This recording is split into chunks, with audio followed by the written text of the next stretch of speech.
القاعدہ، داعش اور طالبان کے خلاف امریکہ کا سب سے مؤثر ہتھیار ثابت ہوئے ہیں۔ شدت پسند تنظیموں کی بیشتر اعلیٰ قیادت کا خاتمہ امریکی ڈرون حملوں کے نتیجے میں ہی ہوا۔ کابل ایئرپورٹ پر حملے کے بعد امریکہ نے پھر افغانستان میں ڈرون حملہ کیا ہے۔ کیا انخلاء امریکی حکمت عملی میں تبدیلی کا نتیجہ ہے؟ کیا امریکہ ڈرون حملوں کے ذریعے افغان جنگ جاری رکھے گا؟ آج سب سے پہلے اسی خبر پر بات ہوگی۔ میں ہوں عرفان حیدر اور آپ دیکھ رہے ہیں اپڈیٹ 360۔ کابل ایئرپورٹ پر خودکش حملوں کے بعد امریکہ کا افغانستان میں داعش کے گڑھ ننگرہار میں ڈرون حملہ۔ پینٹاگون کا حملے میں کابل ایئرپورٹ پر خودکش حملوں کے ماسٹر مائنڈ کی ہلاکت کا دعویٰ۔ کابل ایئرپورٹ پر خودکش حملوں میں افراد 170 تک جا پہنچی، 200 سے زائد زخمی اسپتالوں میں زیر علاج ہے۔ امریکی سینٹرل کمانڈ کے ترجمان نے کہا ہے کہ فورسز نے افغان صوبے ننگرہار میں داعش جنگجوؤں کے ٹھکانے پر ڈرون حملہ کیا۔ حملے میں داعش خورستان سے تعلق رکھنے والا کابل ایئرپورٹ حملے کا منصوبہ ساز مارا گیا۔ حملے میں کسی عام شہری کا جانی نقصان نہیں ہوا۔ کابل ایئرپورٹ پر خودکش حملوں کی ذمہ داری داعش خورستان نے قبول کی تھی۔ داعش نے دعویٰ کیا تھا کہ حملہ آور امریکی فورسز کا سیکورٹی حصار توڑتے ہوئے 50 میٹر اندر گیا اور خود کو دھماکے سے اڑا دیا۔ حملوں میں 13 امریکی اہلکاروں کی ہلاکت کے بعد امریکی صدر جو بائیڈن نے داعش پر حملوں کا حکم دیا تھا۔ دفاعی ماہرین کا کہنا ہے کہ افغانستان سے پسپائی کے ساتھ ہی ڈرون حملے امریکہ کی بدلتی حکمت عملی کا نتیجہ معلوم ہوتے ہیں۔ افغان جنگ کے اخراجات امریکی معیشت کے لیے ناقابل برداشت ہو چکے تھے۔ دوسری جانب افغانستان میں موجودگی کے نتیجے میں زمینی افواج پر حملوں کا خطرہ بھی بڑھ گیا تھا۔ لگتا ہے نئی حکمت عملی کے تحت امریکہ افغانستان سے انخلاء کے بعد اب شرپسندوں کو ڈرون حملوں سے نشانہ بنائے گا۔ ماہرین کا خیال ہے کہ افغان طالبان کے امیر ملا ہیبت اللہ اخوندزادہ اور ملا عمر کے صاحبزادے ملا یعقوب سمیت طالبان کی اعلیٰ قیادت ڈرون حملوں کے خدشات کے پیش نظر ہی تاحال منظر عام پر نہیں آئے ہیں اور انخلاء کے بعد امریکی حکمت عملی واضح ہونے کا انتظار کر رہے ہیں۔ چیئرمین پیپلز پارٹی بلاول بھٹو زرداری دوسروں کو نصیحت خود میاں فضیحت کی عملی تصویر بن گئے۔ بلاول بھٹو زرداری نے گزشتہ روز ٹھٹھا اور بدین کا دورہ کر کے کرونا SOPs کی دھجیاں اڑا دیں۔ بلاول کے استقبال کے لیے سینکڑوں کارکن سڑکوں پر امڈ آئے۔ سماجی فاصلے کا خیال رکھا گیا، نہ ماسک لگائے گئے۔ اپوزیشن رہنماؤں نے چیئرمین پیپلز پارٹی کو تنقید کا نشانہ بنا ڈالا۔ پیپلز پارٹی کے چیئرمین بلاول بھٹو زرداری نے گزشتہ روز سجاول اور ٹھٹھا کا دورہ کیا۔ سجاول میں کارکنان کی جانب سے بلاول بھٹو زرداری کا شاندار استقبال کیا گیا۔ بلاول بھٹو زرداری شہر سے 10 کلومیٹر کے فاصلے پر بنائے گئے ہیلی پیڈ سے شہر تک ریلی کی صورت میں پہنچے۔ بلاول بھٹو زرداری نے بھی کارکنان کے نعروں کا جواب جوشیلے انداز میں دیا۔ اس موقع پر کرونا SOPs کی دھجیاں اڑائی گئیں، سماجی فاصلے کا خیال رکھا گیا، نہ ماسک لگائے گئے۔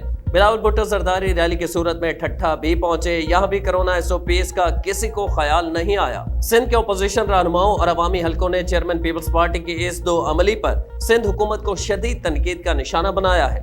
سندھ اسمبلی میں اپوزیشن کے رکن نصرت سحر عباسی نے کہا کہ بلاول کے آنے سے پہلے کورونا کو وزیر اعلیٰ مراد علی شاہ نے اسکولوں میں قید کرنے کا حکم دیا تھا۔ آپ دیکھیں اتنے سارے لوگوں میں آپ کو کہیں کورونا نہیں دکھ رہا۔ شہری حلقوں کا کہنا ہے کہ سندھ حکومت کورونا کے خوف کو اپنے مقاصد کے لیے استعمال کر رہی ہے۔ صوبے میں تعلیمی ادارے بند ہیں، تاہم سیاسی اور مذہبی اجتماعات پوری آب و تاب سے جاری ہے۔ صرف یہی نہیں، سندھ حکومت کورونا کا بہانہ بنا کر PDM کو کراچی جلسے کی اجازت دینے سے شش و پنج کا مظاہرہ کر رہی تھی، مگر خود چیئرمین پیپلز پارٹی نے اندرون سندھ کے دورے کر کے سندھ حکومت کو ہزیمت میں مبتلا کر دیا ہے۔ دنیا فٹ بال کے سپر سٹار کرسٹیانو رونالڈو کی 12 سال بعد برطانوی کلب مانچسٹر یونائیٹڈ میں ڈرامائی واپسی۔ مداحوں کی خوشی کا کوئی ٹھکانہ نہیں رہا۔ رونالڈو کی اچانک واپسی کی خبر نشر ہوتے ہی کلب کی ویب سائٹ کریش کر گئی۔ دنیا بھر میں رونالڈو اور مانچسٹر یونائیٹڈ کے مداح اس خبر پر خوشیاں منا رہے ہیں۔ سوشل میڈیا پر رونالڈو اور مانچسٹر یونائیٹڈ ٹرینڈ کرنے لگے۔ انگلش پریمیئر لیگ کے کلب مانچسٹر یونائیٹڈ نے ٹویٹر پر اپنے بیان میں کہا ہے کہ star footballer Cristiano Ronaldo کی 12 سالوں کے بعد اپنے گھر واپسی ہو گئی ہے اور انہوں نے اطالوی کلب یوونٹس کو چھوڑ کر مانچسٹر یونائیٹڈ سے معاہدہ کر لیا ہے۔ کلب نے اپنے ٹویٹر ہینڈل پر سٹار فٹ بالر کو گھر واپسی پر خوش آمدید کہا ہے۔ برطانوی میڈیا کے مطابق کرسٹیانو رونالڈو اور مانچسٹر یونائیٹڈ میں معاہدہ 24 گھنٹے کے اندر ڈرامائی انداز میں طے پایا ہے۔ اس سے قبل کرسٹیانو رونالڈو کی مانچسٹر سٹی کے ساتھ معاہدے کی خبریں گردش کر رہی تھیں۔ کرسٹیانو رونالڈو کی مانچسٹر یونائیٹڈ میں واپسی پر ان کے مداح خوشی سے نڈھال ہو گئے ہیں۔